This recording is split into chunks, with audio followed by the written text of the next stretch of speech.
Hi అందరు ఎట్లా ఉన్నారు? వెల్కమ్ టు జర్మన్ జీవితం.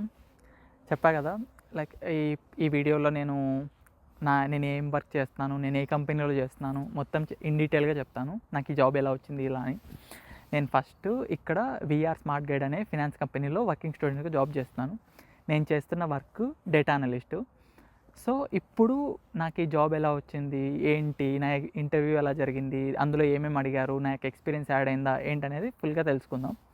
ఫస్ట్ నేను ఇండియాలో లైక్ కంప్యూటర్ సైన్స్లో బ్యాచిలర్స్ అయిపోయింది నాది. అయిపోయిన తర్వాత ఇన్ఫోసిస్లో 2 ఇయర్స్ జాబ్ చేశాను డేటా అనలిస్ట్గా. తర్వాత మాస్టర్స్కి వచ్చాను. మాస్టర్స్కి రాగానే నేను ఇంకా లైక్ 1 మంత్ తర్వాత నాకు జాబ్ వచ్చింది. ఆల్మోస్ట్ ఆ 1 మంత్లో నాకు ఒక 4 ఇంటర్వ్యూస్ జరిగాయి. లైక్ అన్నీ ఆల్మోస్ట్ కంప్యూటర్ రిలేటెడే అప్లై చేశాను. సో అలాగే డేటా అనలిస్ట్ వైజ్ అలాగే నాకు ఇంటర్వ్యూస్ కూడా వచ్చాయన్నమాట. సో నా ఎక్స్పీరియన్స్ డేటా అనలిస్ట్ కాబట్టి నేను అన్నీ అలాగే అప్లై చేశాను డేటా అనలిస్ట్ రోల్కి. అందులో ఫస్ట్ నాకు వచ్చింది డాయిచ్ హాస్పిటాలిటీ. ఇది ఎంటైర్లీ డేటా సైంటిస్ట్ రోల్కి ఇచ్చారు వాళ్ళు. బట్ ఏమంటే లైక్ వాళ్ళు ఇంటర్వ్యూ చేసిన తర్వాత లైక్ జాయినింగ్ డేట్స్ క్లాష్ అవుతున్నాయి. అప్పటికి నాకేం ఇక్కడ డాక్యుమెంట్స్ ఏమి వచ్చింది. సో అందుకని చెప్పి అది రిజెక్ట్ అయిపోయింది. నెక్స్ట్ ఇప్పుడు నేను వర్క్ చేస్తున్న కంపెనీలో నాకు ఇంటర్వ్యూ ఆఫర్ వచ్చింది.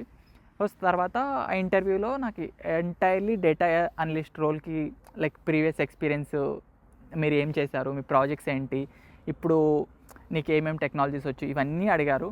లైక్ వీళ్ళు మెయిన్గా కోర్ కాన్సెప్ట్స్ కంటే కొంచెం ఎక్కువ థియరిటికల్ కాన్సెప్ట్స్, లైక్ ప్రాసెస్ ఎక్కువ అడుగుతారనమాట. సో వీళ్ళ ఇంటర్వ్యూ అంతా ఇలాగే ఉంటుంది. వీళ్ళు ఇక్కడ ఏం లైక్ ఈ ప్రోగ్రామ్ రాయి ఇలా ఏం ఎక్కువ అడగరు. మోస్ట్లీ అడగకపోవచ్చు కూడా. చాలామందికి ఇలా నాకు తెలిసి నా ఫ్రెండ్స్కి అందరికీ ఇలాగే ఇంటర్వ్యూస్ జరిగాయి. సో అలా ఆ కంపెనీలో నాకు ఆఫర్ వచ్చిందనమాట. అందుకు నాకు ఆల్మోస్ట్ దాంట్లో 2 రౌండ్స్ జరిగాయి. ఇక్కడ మెయిన్లీ ఇంకోటి ఏంటంటే ఎగ్జామ్స్ ఏముండవు, ఎగ్జామ్స్ రాయాలి ఇది అట్లా ఏముండదు. జస్ట్ డైరెక్ట్ ఇంటర్వ్యూసే కండక్ట్ చేస్తారు వీళ్ళు. ఇంకోటి ఇంకా తర్వాత 2 ఇంటర్వ్యూస్ జరిగాయి. బట్ నాకు ఇది ఆఫర్ వచ్చింది, కొంచెం మంచిగా శాలరీ కూడా ఇస్తున్నారని చెప్పి నేను ఇంకా అది మిగతా 2 ఇంటర్వ్యూస్ ఇచ్చాను. కానీ బట్ నేను మళ్ళీ తర్వాత వాళ్ళు ఆఫర్ ఇచ్చాక రిజెక్ట్ చేశాను. సో ఇది ఇంటర్వ్యూ ఎక్స్పీరియన్స్.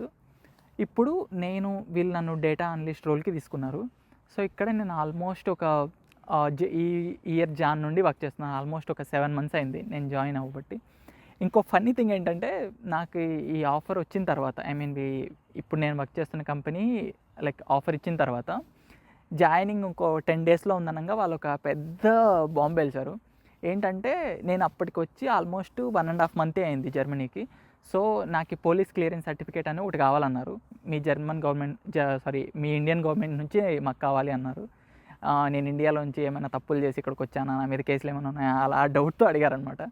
సో దానికోసం అని చెప్పి నేను ఇంకా ఇండియన్ ఎంబసీలోకి వెళ్ళి పోలీస్ క్లియరెన్స్ సర్టిఫికేట్ కోసం అప్లై చేసి దానికి ఇంకా 1 మంత్ టైం పట్టింది. సో అందువల్ల నాకు ఈ ఆఫర్ కూడా డిలే అయిందనమాట. సో ఆ సర్టిఫికేట్ వచ్చిన తర్వాతే నన్ను జాయిన్ అవ్వమన్నారు. సో అది సర్టిఫికేట్ రావడానికి ఆల్మోస్ట్ 1 మంత్ టైం పట్టింది. ఆ తర్వాత నేను జాయిన్ అయ్యాను. సో మీరు ఎవరైనా రావాలి ఇట్లా జాబ్ చేయాలనుకుంటుంటే కొన్ని కంపెనీస్, అన్ని కంపెనీస్ ఇలా స్ట్రెచ్ చేస్తాయని చెప్పను. లైక్ కొన్ని ఫినాన్షియల్ కంపెనీస్ ఇలాంటివి అడగచ్చు. సో అందుకు మీరు ఎందుకైనా ఇక్కడికి వచ్చే ముందే మీరు పోలీస్ క్లియరెన్స్ సర్టిఫికేట్స్ ఇలా ఏమైనా కావాలనుకుంటే తీసుకొచ్చుకోండి. ఇండియాలో ఉన్నప్పుడు అప్లై చేసుకొని తీసుకోవడం చాలా ఈజీ.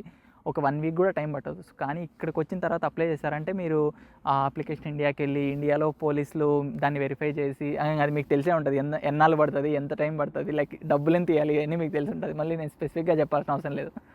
సో ఇలా చాలా టైం ఉంటుంది, చాలా టైం పడుతుంది. ప్లస్ చాలా అసలు వద్దులేండి అన్నీ. సో బెటర్ మీరు ముందే తీసుకొచ్చుకోవడం బెస్ట్ చాలా. ప్లస్ ఇంకా మెయిన్ సెగ్మెంట్ లైక్ శాలరీ ఎంత, ఈ శాలరీతో మనం సర్వైవ్ అవ్వగలమా. ఇప్పుడు నాకు అరౌండ్ ట్యాక్స్లు అన్నీ డిడక్ట్ అయ్యి 12 to 1300 వస్తుంది. 12 to 1300 euros. దాన్ని అరౌండ్ ఇండియా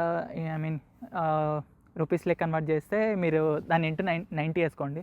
ఆల్మోస్ట్ 1.1 అనుకోండి, ఆ రేంజ్లో వస్తుంది. సో మళ్ళీ దాంట్లో మనకి ఎక్స్పెన్సెస్ ఉంటాయి అనుకోండి, మంత్లీ ఎక్స్పెన్సెస్ అరౌండ్ మీరు సగం పైన తీసేయాల్సి వస్తుంది ఎక్స్పెన్సెస్. మిగతాది మీరు మంచిగా బ్యాలెన్స్డ్గా ఖర్చు పెట్టుకుంటే మిగతాది మీకు మిగులుతుంది. సో మీరు ఆ మనీతో ఇక్కడైతే సర్వైవ్ అవ్వగలరు. మీరు ఇంకా ఇండియాలో మీరు తీసుకున్న లోన్ని బట్టి మీరు ఎక్కువ తీసుకుంటే కొంచెం ఎక్కువ రోజులు పడుతుంది. మీరు ఒక 10 lakhs బ్లాక్ అమౌంట్ మాత్రమే లోన్ తీసుకున్నారనుకుంటే ఒక 1.5 year 1.5 yearలో మీరు క్లియర్ చేసేయచ్చు. ఇది ఇంకా మొత్తం. ఇంకొక టిప్ ఏంటంటే లైక్ మీరు అందరు ఫాలో కామని చెప్పను, జస్ట్ బెస్ట్ ఫాలో అవుతే. అదేంటంటే మీరు ఏదైనా కాలేజ్ అప్లై చేసి లైక్ మీ ఆల్మోస్ట్ కాలేజ్ వచ్చేసింది, వీసా కూడా వచ్చేసింది అనుకుంటే, మీకు ఇంకా ఫ్లై అవ్వడానికి టైం ఉంది, ఒక 1 month అలా గ్యాప్ ఉంది అనుకుంటే ఇండియాలోంచి మీరు అప్లై చేయండి. మీరు అప్లై చేసి ఇంటర్వ్యూస్ మీకు వస్తాయి. ఇంటర్వ్యూస్ ఇవ్వండి. ఇచ్చిన తర్వాత లైక్ ఇలా వాళ్ళకి ఎక్స్ప్లెయిన్ చేయండి, ఇలా ఓకే నాది ఫ్లయింగ్ డేట్ ఇలా ఇప్పుడుంది, సో మీరు ఆ తర్వాత మీకు ఇఫ్ ఇన్ కేస్ ఆఫర్ వస్తే ఆ తర్వాత నాకు లైక్ జాయినింగ్ డేట్ ఇస్తే నేను జాయిన్ అవ్వగలను చెప్పండి. కంపెనీకి మీకు రియల్గా మీరు యూజ్ ఉండి మీరు వర్తి క్యాండిడేట్ అనుకుంటే వాళ్ళు పక్కా జాబ్ ఇస్తారు. నేను ఇలాంటి కేసెస్ చాలా చూశాను. నా ఫ్రెండ్స్లోనే కొందరికి ఇంటర్వ్యూస్ వచ్చాయి, కొందరికి జాబ్స్ కూడా లైక్ ఇక్కడికి వచ్చిన వెంటనే జాబ్లో జాయిన్ అయిపోయారు చాలామంది అలా. సో ఇది మీకు మంచిదే కదా, లైక్ ఇక్కడికి వచ్చిన వెంటనే మీరు మళ్ళీ జాబ్ వెతుక్కోవాలి అనే పని లేకుండా మీకు అక్కడ నుంచే జాబ్ వచ్చేస్తుంది. ఇలా లైక్ మీరు మళ్ళీ ఇక్కడికి వచ్చి జాబ్ లేదు, నేను మళ్ళీ ఆడ్ జాబ్స్ చేయాలి అని అనుకోకుండా జస్ట్ ఇక్కడికి రాకముందే అప్లై చేసుకొని ఇక్కడికి వచ్చిన వెంటనే జాబ్లో జాయిన్ అయ్యానంటే మీకు టెన్షనే ఉండదు. ఇంకోటి ఏంటంటే మీరు కొంతమంది అనుకోవచ్చు లైక్ ఇక్కడికి వచ్చింది చదువుకునే కదా, జాబ్ ఎందుకు చేయాలి అట్లా అనుకోవచ్చు. మీరు ఏంటంటే ఇది మిమ్మల్ని మీరు ఫైనాన్షియల్గా సపోర్ట్ చేసుకోవడానికి, మళ్ళీ మీ ఫ్యామిలీకి బర్డెన్ ఇవ్వకూడదని చెప్పి. సో మీరు ఇక్కడ లైక్ ఎక్కువ అయితే వర్క్ చేయలేరు, వీక్లీ 20 hours మాత్రమే వర్క్ చేయగలరు. ఇది గవర్నమెంట్ ఫుల్ స్ట్రిక్ట్ యాక్షన్ అనమాట. లైక్ మీరు 20 hours వర్క్ చేయాలి, అంతకు మించి చేస్తే ఇక్కడ చాలా లీగల్ ఇష్యూస్ ఉంటాయి. సో మీ కంపెనీస్ కూడా అలో చేయవు 20 hours కంటే ఎక్కువ. మీరు లైక్ సెమిస్టర్ బ్రేక్స్లో మీరు 40 hours చేసుకోవచ్చు, ఫుల్ టైం చేసుకోవచ్చు, అది మీ ఇష్టం అన్నట్టు. సో ఇది నా స్పెషల్ టిప్పు, మీరు ఫాలో అయితే అవ్వండి. ఇంకా నెక్స్ట్ వీడియోస్లో ఇంకా ఇక్కడికి వచ్చేటప్పుడు ఏమేమి తీసుకురావాలి, ఎలా ప్యాక్ చేసుకోవాలి, ఇంకా అప్లికేషన్ ప్రాసెస్ ఏంటి, ఇలా చాలా విషయాలు మాట్లాడుకుందాం. సో మీరు సబ్స్క్రైబ్ అయితే చేసుకోండి. Okay, bye.